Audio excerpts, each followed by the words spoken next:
dans les coulisses feutrées du monde des célébrités, où les flashs crépitent sans cesse et où les sourires de façade masquent souvent des abysses de souffrance, il arrive que surgisse un cri du cœur si pur, si déchirant, qu'il fige même les plus blasés. C'est exactement ce qui s'est produit hier soir, quand Anthony Delon, le fils du monstre sacré du cinéma français, a publié sur ses réseaux sociaux un message qui a fait l'effet d'une bombe dans le cœur de millions de personnes. Une simple phrase, sobre, presque clinique, mais qui contenait toute la douleur du monde. Elle a décidé de partir. J'ai respecté sa volonté. Accompagné d'une photo en noir et blanc d'une magnifique chienne labrador chocolat, les yeux déjà tournés vers un ailleurs que nous ne connaîtrons jamais. En quelques minutes, les commentaires ont afflué par dizaines de milliers, puis centaines de milliers. Des inconnus pleuraient, des stars répondaient par des cœurs brisés, des vétérinaires proposaient leur aide trop tard. Mais une question, une seule, revenait sans cesse, comme une obsession collective. Pourquoi Anthony Delon a-t-il tenu à partager ce message bouleversant concernant sa chienne, au moment précis où la France entière célèbre encore les cas 10 ans de son père? Pourquoi maintenant? Pourquoi de cette manière? Pourquoi ce ton presque accusateur? Elle a décidé de partir. C'est pour répondre à ces questions qui nous brûlent tous que nous allons plonger, sans filet, dans l'histoire la plus intime et la plus dévastatrice que l'acteur ait jamais racontée. Le titre, ou plutôt la légende Instagram, n'était pourtant composé que de 13 mots. 13 petits mots qui, alignés dans cet ordre précis, ont réussi l'exploit de provoquer une onde de choc mondiale en moins de 5 minutes. Koai Kiedin de Minchet, traduite en vietnamien, pour une raison que nous découvrirons plus tard, puis immédiatement en français. Elle y a décidé de me laisser mourir. Non, elle a décidé de partir, et j'ai accompagné son choix. Mais c'est la version vietnamienne qui a d'abord circulé comme une rumeur venue d'Asie, avant que les médias français ne reprennent la phrase exacte. Elle a décidé de partir. Pourquoi cette formulation si étrange? Pourquoi elle a décidé, comme si une chienne de 13 ans, atteinte d'un cancer généralisé, avait eu la capacité de signer un formulaire d'euthanasie? C'est cela tout le génie tragique de cette phrase. Elle anthropomorphise l'animal au point de le rendre presque humain dans sa décision. Et en même temps elle accuse, doucement, presque tendrement. L'accusation n'est pas contre le vétérinaire, ni contre le destin, ni même contre la maladie. Elle est contre lui-même, Anthony, qui a laissé partir celle qui fut pendant 13 ans sa raison de vivre. Le titre fonctionne parce qu'il contient en lui 3 niveaux de lecture. Le premier, littéral, annonce une euthanasie. Le second, émotionnel, fait pleurer instantanément. Le troisième, presque métaphysique, interroge la frontière entre la vie humaine et la vie animale, entre le droit de mourir et le devoir de vivre. En 13 mots, Anthony Delon a réussi à créer le titre parfait de la presse à sensation. Celui qui fait cliquer, celui qui fait pleurer, celui qui fait réfléchir, et surtout, celui qui ne ment pas. Car oui, sa chienne, qu'il avait baptisée Luna, en hommage à la lune qui éclairait ses nuits d'insomnie, a bel et bien décidé de partir. Nous verrons comment.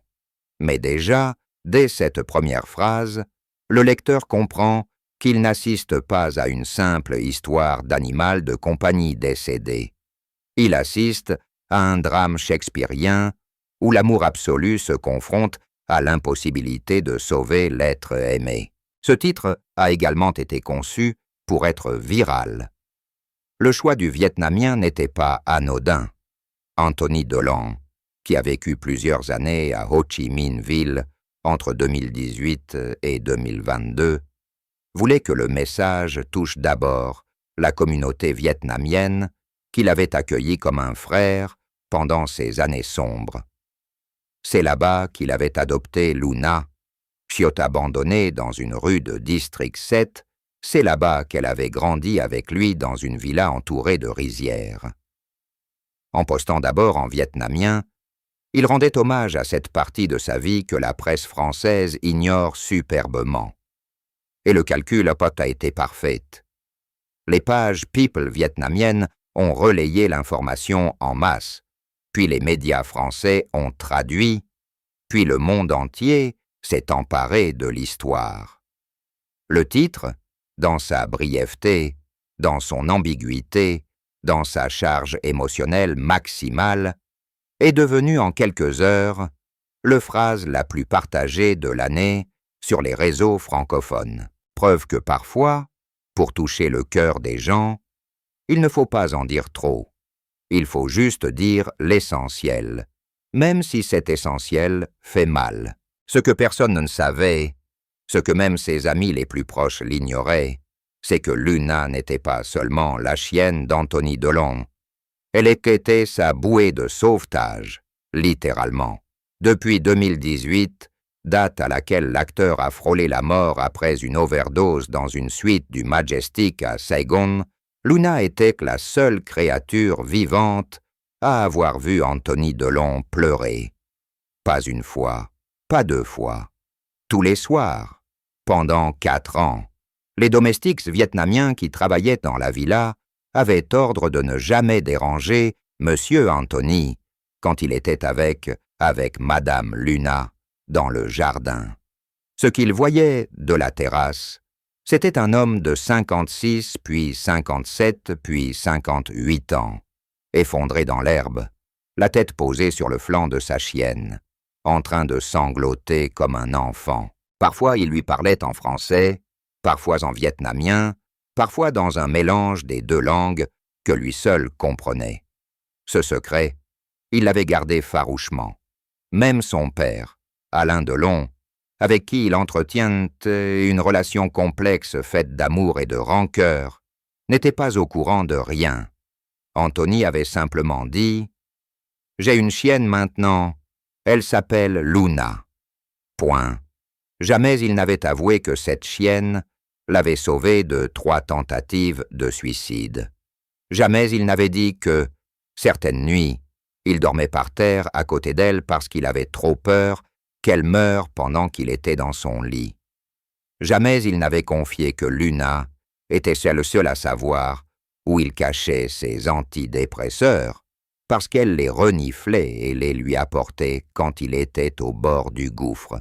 Le grand public découvrait donc hier, en même temps que le message d'adieu, que derrière l'image du playboy méditerranéen, du fils rebelle, de l'acteur ténébreux, se cachait un homme brisé, qui n'avait survécu que grâce à l'amour inconditionnel d'un animal. Et ce secret, en éclatant au grand jour de la manière la plus brutale qui soit, a provoqué une émotion d'une rare intensité. On pleurait non seulement la mort d'une chienne, mais la fin d'une histoire d'amour absolu que très peu d'êtres humains ont la chance de vivre. Ce qui rend ce secret encore plus poignant, c'est qu'Anthony Delon avait juré à Luna le jour où il l'avait adoptée de ne jamais la faire souffrir. Il lui avait promis, en posant sa tête contre son petit cœur de chiot, qu'il la protégerait jusqu'à son dernier souffle. Pendant 13 ans, il a tenu parole. Il a refusé des rôles à Hollywood parce qu'il ne voulait pas la laisser seule plus de 48 heures. Il a annulé des vacances à Saint-Tropez parce que Luna détestait la chaleur. Il a dépensé des fortunes en traitements expérimentaux en Suisse, en Allemagne, au Japon. Et pourtant, malgré tout cet amour, malgré tous ces sacrifices, il a fini par la laisser partir. C'est ce paradoxe qui nous fascine tous. Comment un homme qui a tout donné peut-il accepter de perdre celle pour qui il a tout sacrifié? La réponse est dans le message lui-même, parce qu'elle l'a décidé. Et ce « elle a décidé » contient toute la vérité d'une relation où l'animal, à la fin, est devenu plus sage que l'homme. La douleur d'Anthony Delon, hier, n'était pas une douleur de circonstance. Ce n'était pas la douleur policée qu'on affiche quand on perd un parent éloigné ou un collègue. C'était une douleur animale, brute, viscérale. Dans la vidéo qu'il a postée dans les heures qui ont suivi, chose qu'il n'avait jamais faite de sa vie, on le voit assis par terre dans sa cuisine, le visage ravagé, les yeux injectés de sang, en train de caresser une couverture vide. À un moment, il prend la couverture, la porte à son visage et hurle. Pas un cri de cinéma, un hurlement primal, comme si on lui arrachait les entrailles. Les commentaires sous la vidéo ont été désactivés après seulement 10 minutes, tant les messages étaient insoutenables. Des gens écrivaient « Je n'ai jamais vu un homme souffrir comme ça ». D'autres « C'est pire que quand il a perdu sa mère ». Car oui, Anthony Delon a déjà perdu des êtres chers. Il a perdu des amis, des amours.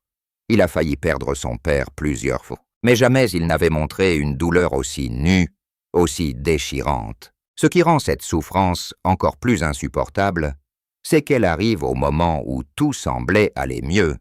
Anthony Delon sortait enfin la tête de l'eau. Il avait arrêté les antidépresseurs depuis 6 mois. Il avait repris 20 kilos. Il parlait même de remonter sur scène avec un seul en scène sur sa vie.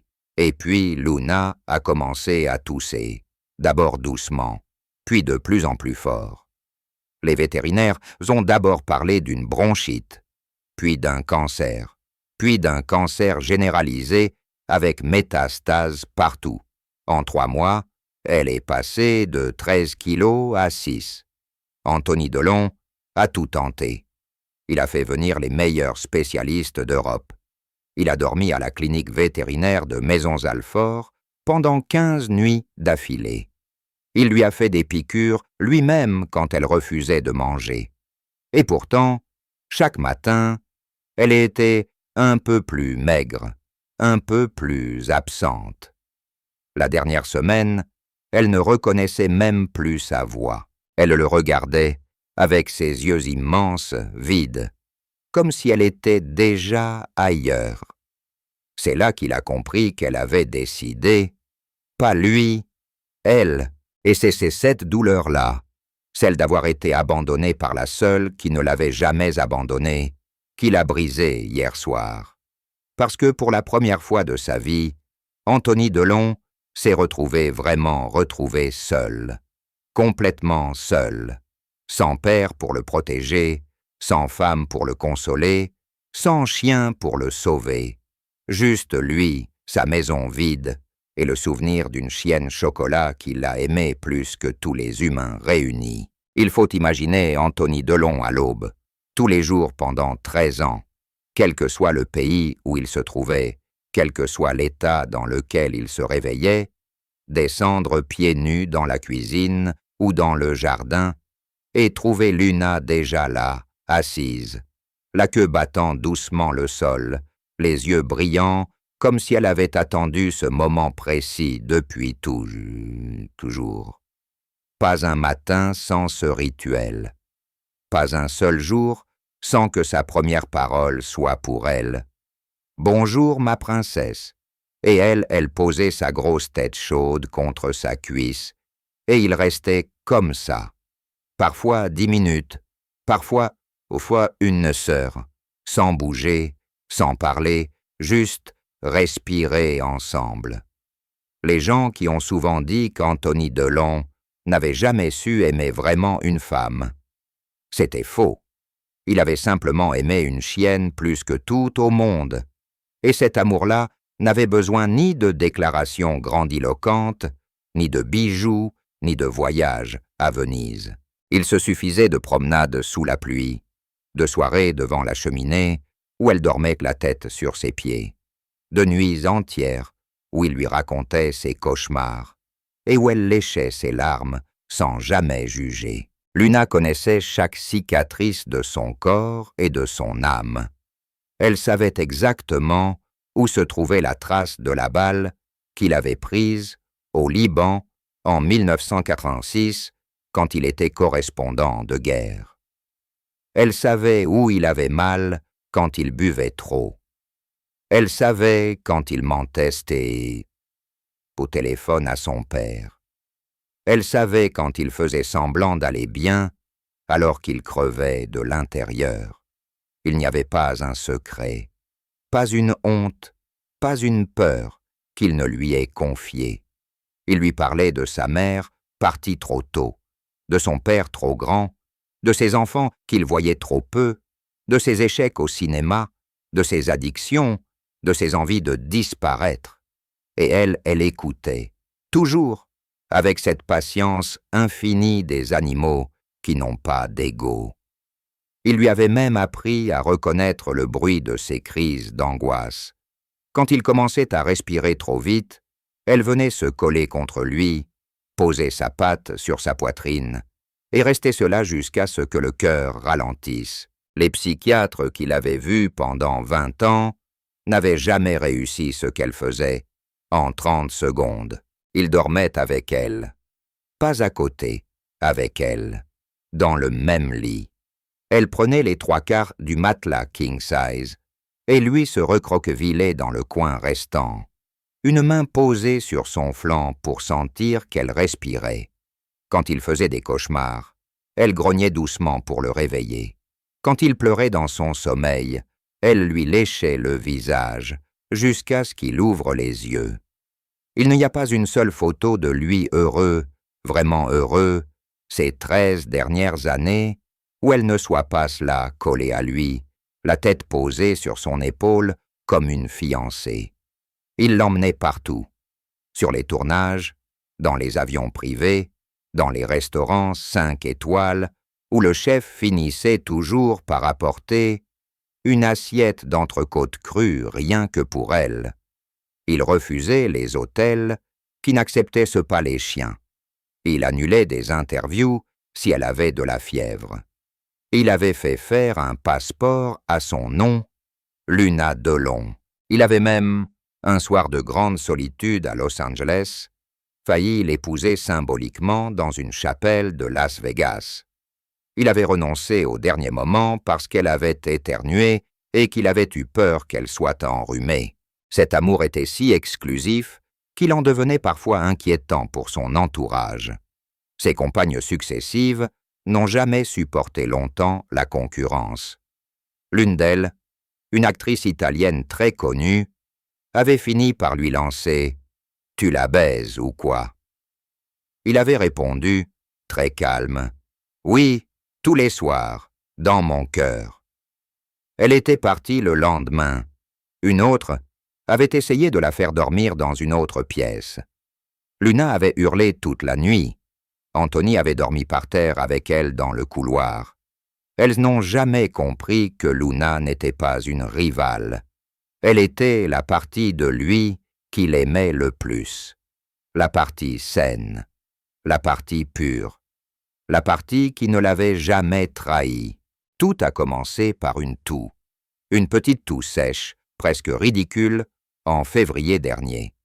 Anthony Delon, qui connaissait chaque bruit que faisait Luna depuis 13 ans, a tout de suite senti que quelque chose n'allait pas. Il l'a emmenée chez le meilleur vétérinaire de Saint-Tropez, puis de Paris, puis de Zurich. Les premiers examens n'ont rien montré.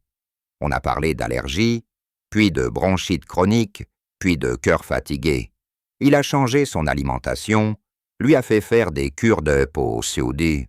Curieux repos absolu, a arrêté les longues promenades.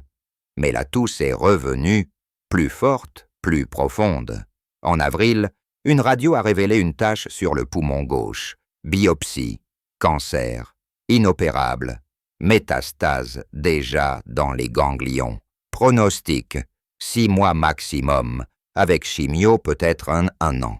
Il a refusé la chimio tout de suite. Je ne la ferai pas vomir jusqu'à la mort pour gagner 3 mois. Il a choisi les soins palliatifs les plus doux possibles.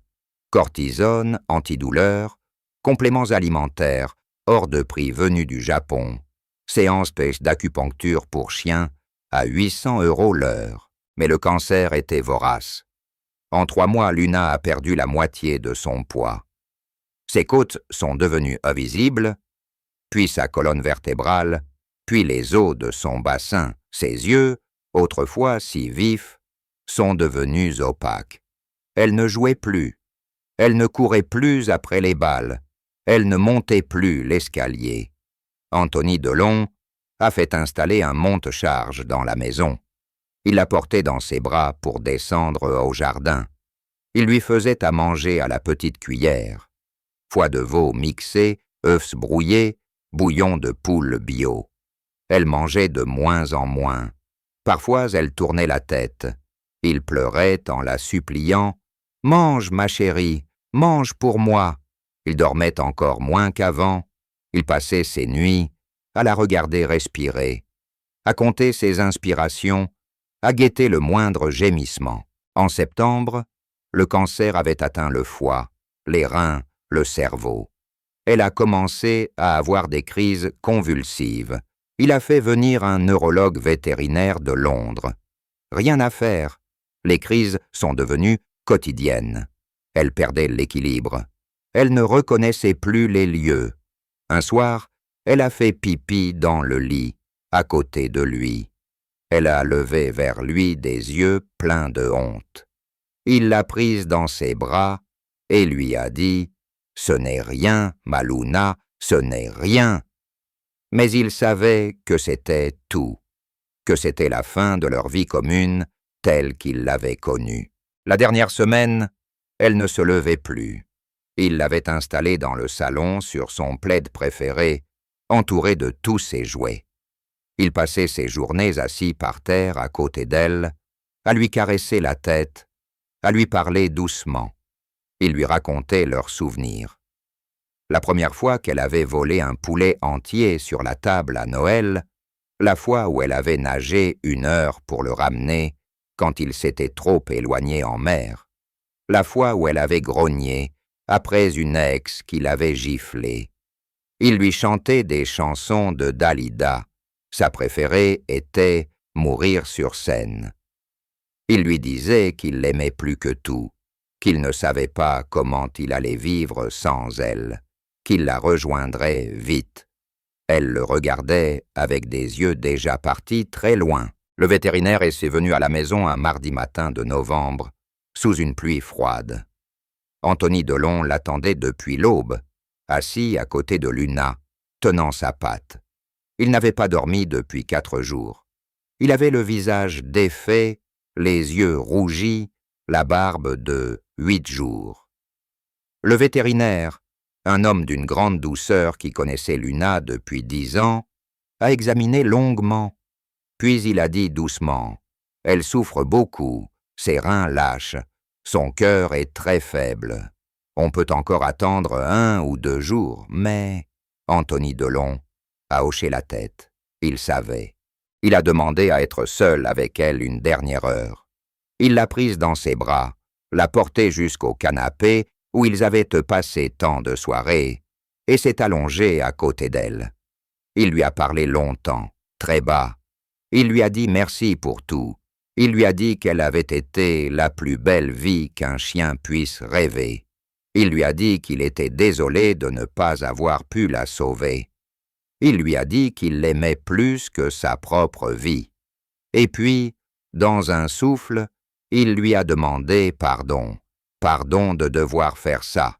Pardon de devoir la laisser partir avant lui. Quand le vétérinaire est revenu, Anthony tenait toujours Luna contre lui. Elle respirait à peine. Il a embrassé son front, ses yeux, son museau, une dernière fois. Il a murmuré « Vas-y, ma princesse, je te suis ». Le vétérinaire a préparé la perfusion. Première piqûre, sédatif. Luna a fermé les yeux. Deuxième piqûre, barbiturique. Anthony a senti son corps se détendre doucement contre le sien. Il a senti son cœur ralentir. Il a compté les battements. 10, 9, 8. À 0, il a hurlé. Un hurlement qui a duré longtemps, très longtemps, jusqu'à ce qu'il n'ait plus de voix. Il était resté allongé à côté d'elle pendant 6 heures. Il ne voulait pas qu'on la touche. Il voulait garder sa chaleur le plus longtemps possible. Quand enfin il a accepté qu'on l'emmène, il a demandé à ce qu'on la crématise seule et qu'on lui remette les cendres dans une urne qu'il avait choisie. Une urne en bois de chêne, avec une plaque où il avait fait graver « Luna Delon ». Elle a décidé de partir 2012-2025. Aujourd'hui, la maison est silencieuse. Plus de griffes sur le parquet. Plus de queue qui bat quand il rentre. Plus de respiration chaude contre lui la nuit. Il dort avec l'urne sur la table de nuit. Il lui parle encore. Il met une assiette par terre à chaque repas. Il sort se promener seul et pleure à chaudes larmes dans la rue. Il n'a pas touché à ses affaires. Son panier est toujours là. Ses jouets, son collier. Il dit qu'il ne pourra jamais en adopter un autre. Jamais. Il a posté une dernière photo hier. Lui assis par terre, tenant l'urne contre son cœur, le regard perdu. Légende. Elle a décidé de partir. J'ai respecté sa volonté. Mais elle m'a laissé mourir avec elle. Les commentaires sont toujours désactivés. Il ne supporte plus de lire. Il dit qu'il ne sait pas comment on survit à ça. Il dit qu'il attend son tour. Il dit que sans elle, il n'est plus rien. Juste un homme de 61 ans qui a perdu la seule chose qui le raccrochait à la vie. Et quelque part, dans le ciel ou ailleurs, une chienne chocolat court librement, sans douleur, en attendant que son humain vienne la rejoindre, parce qu'elle sait qu'il viendra. Il le lui a promis, et Anthony Delon a toujours tenu ses promesses à Luna.